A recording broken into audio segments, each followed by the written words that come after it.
Assalamualaikum warahmatullahi wabarakatuh. Selamat pagi adik-adik. Berjumpa lagi dengan saya Indah Dwi Oktavianti. Pada kesempatan kali ini kita akan membahas mengenai zakat dan hikmahnya. Apakah adik-adik tahu mengapa Islam memerintahkan untuk berzakat? Ya, dengan Islam Allah sangat memuliakan manusia. Buktinya apa? Buktinya yaitu perintah untuk berzakat. Dengan zakat tersebut, semua orang akan merasakan kesejahteraan hidup. Orang yang miskin akan terbantu oleh orang yang kaya, sehingga dia akan sejahtera. Sedangkan orang kaya akan merasakan kedamaian dalam hatinya karena sudah membersihkan harta bendanya dengan zakat ini tadi. Jadi semua orang akan merasakan sejahtera di dunia dan di akhirat dengan zakat tadi. Untuk lebih jelasnya, marilah kita simak penjelasan berikut ini. Zakat adalah kata bahasa Arab az-zakah. Ia adalah masdar dari fi'il madhi zakka yang berarti bertambah, tumbuh, dan berkembang. Ia juga bermakna suci. Berkaitan dengan hal itu, Allah berfirman, A'udzubillahi minasyaitonirrajim, Qad aflaha man zakkaha, yang artinya, sungguh beruntung orang yang menyucikan hati. Zakat menurut istilah artinya sesuatu yang hukumnya wajib diberikan dari sekumpulan harta benda tertentu menurut sifat dan ukuran tertentu kepada golongan tertentu yang berhak menerimanya.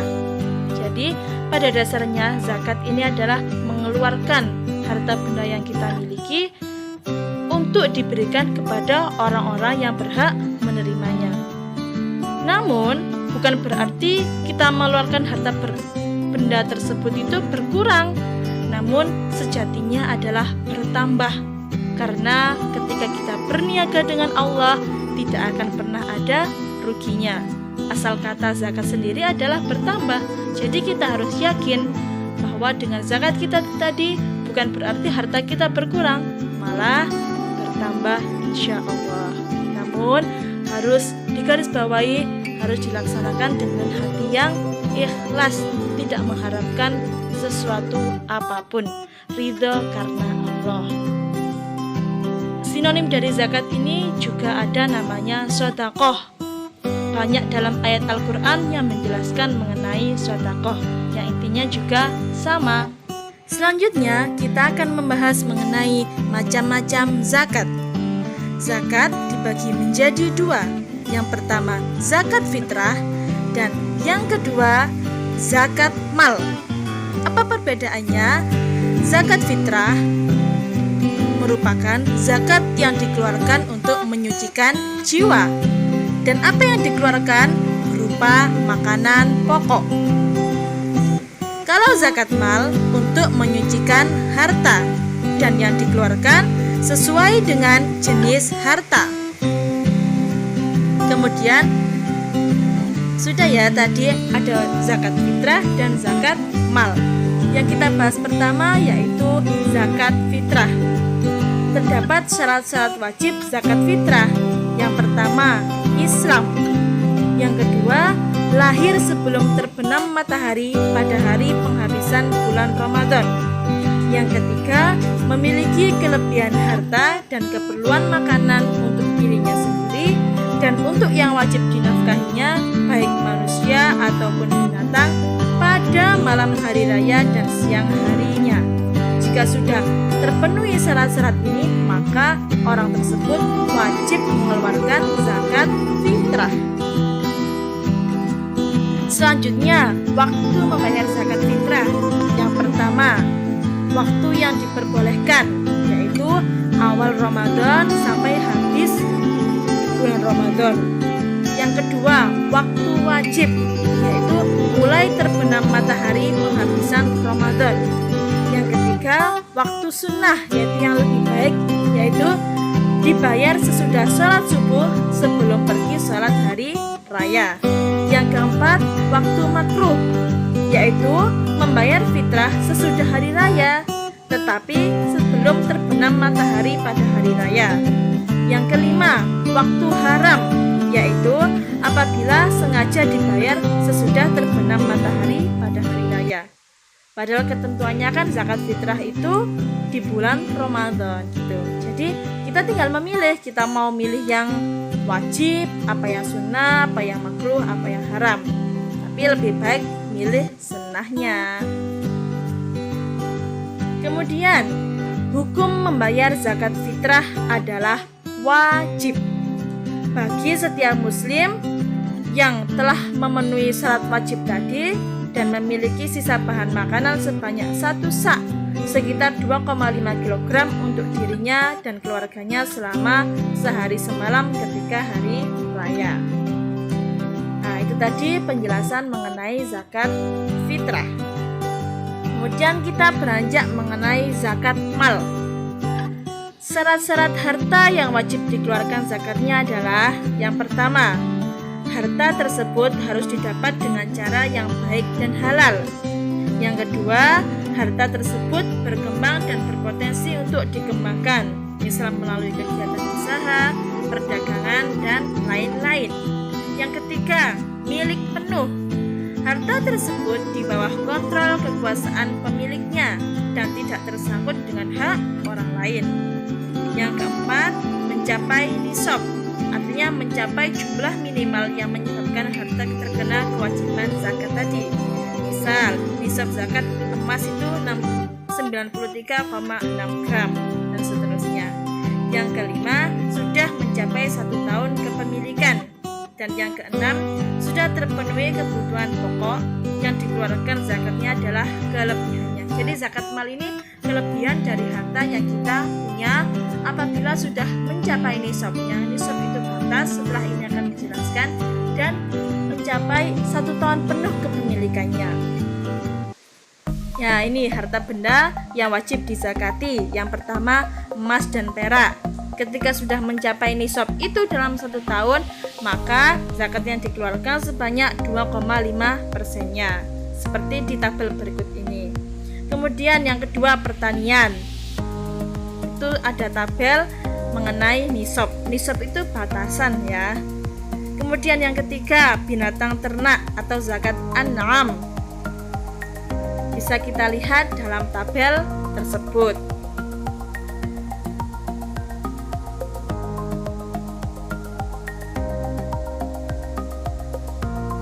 Selanjutnya, zakat profesi atau kontemporer. Ini merupakan zakat profesi. Yang kelima, unggas. Untuk ketentuan zakat unggas ini disamakan dengan batas nisab emas, yaitu 93,6 gram. Jika harga emas itu 65.000 per gram, maka ya dikalikan 93,6 dikali 65.000, ketemunya 6.084.000. Apabila seseorang memiliki usaha unggas dalam 1 tahunnya memiliki keuntungan 6.084.000, maka yang bersangkutan telah wajib membayar zakat sebanyak 2,5%-nya dari total keuntungan selama setahun. Tuh, jadi contohnya gitu. Pak Irfan memiliki usaha ayam potong 4.000 ekor. Setiap penjualan memiliki keuntungan rata-rata 2 juta dalam 1 tahun. Dapat menjual sebanyak 8 kali. Jadi total keuntungan dalam 1 tahun 16 juta. Zakat yang dikeluarkan adalah 2,5%-nya dari 16 juta karena sudah mencapai nisabnya tadi. Yang keenam adalah barang temuan atau zakat rikas, yaitu barang-barang berharga yang terpendam peninggalan orang-orang terdahulu. Jumlah nisabnya juga 93,6 gram seperti seharga emas pada waktu itu. Ya.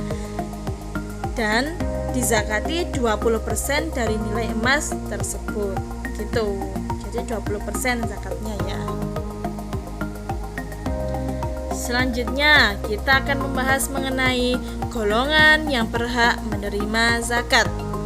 Sudah dijelaskan dalam Quran surat At-Taubah ayat 60. A'udzubillahi minasyaitonirrajim. Innamas shadaqatu lil fuqara'i wal masakini wal 'amilina 'alaiha wal mu'allafati qulubuhum wa fir riqabi wal gharimina wa fi sabilillah wa ba'is sabil fariidatan minallah wallahu alimun hakim. Shadaqallahul azim. Sesungguhnya zakat-zakat itu hanyalah untuk orang-orang fakir, orang-orang miskin, pengurus-pengurus zakat, para mu'allaf yang di pucuk hatinya, untuk memerdekakan budak, orang-orang yang berhutang, untuk jalan Allah, dan untuk mereka yang sedang dalam perjalanan, sebagai suatu ketetapan yang diwajibkan Allah. Dan Allah Maha Mengetahui lagi Maha Bijaksana. Ini penjelasan mengenai orang-orang yang berhak menerima zakat. Fakir, yaitu orang yang tidak memiliki harta benda dan tidak memiliki pekerjaan untuk mencarinya. Miskin adalah orang yang memiliki harta tetapi hanya cukup untuk memenuhi kebutuhan hidupnya. Amil adalah orang yang mengelola pengumpulan dan pembagian zakat. Yang keempat, mu'allaf adalah orang yang masih lemah imannya karena baru mengenal dan menyatakan masuk Islam. Yang kelima, budak, yaitu budak sahaya yang memiliki kesempatan untuk merdeka tetapi tidak memiliki harta benda untuk menebusnya. Yang keenam, gharim, yaitu orang yang memiliki hutang banyak sedangkan dia tidak bisa melunasinya. Yang ketujuh, fisabilillah adalah orang-orang yang berjuang di jalan Allah sedangkan dalam perjuangannya tidak mendapatkan gaji dari siapapun. Dan yang terakhir yaitu ibnu sabil, yaitu orang yang kehabisan bekal dalam perjalanan sehingga sangat membutuhkan bantuan. Kemudian mengenai identifikasi undang-undang zakat. Jadi selain Islam yang mengatur tentang zakat, di Indonesia pun juga mengatur tentang pengelolaan zakat.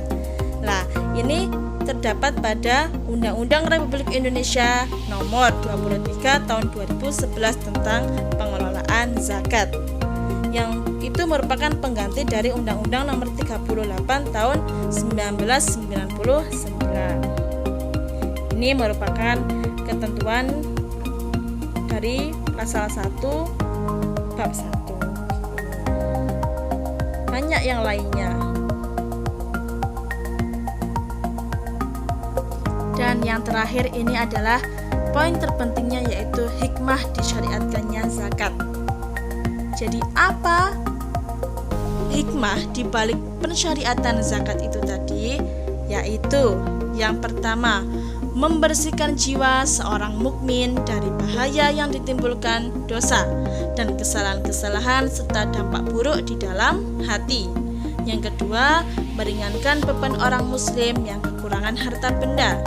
Yang ketiga, meringankan beban orang muslim yang memiliki hutang dengan cara menutup hutang serta kewajiban yang mesti ditunaikan dari hutang.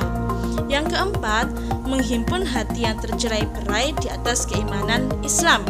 Yang kelima, membantu dan menutupi kebutuhan serta kesusahan orang-orang miskin.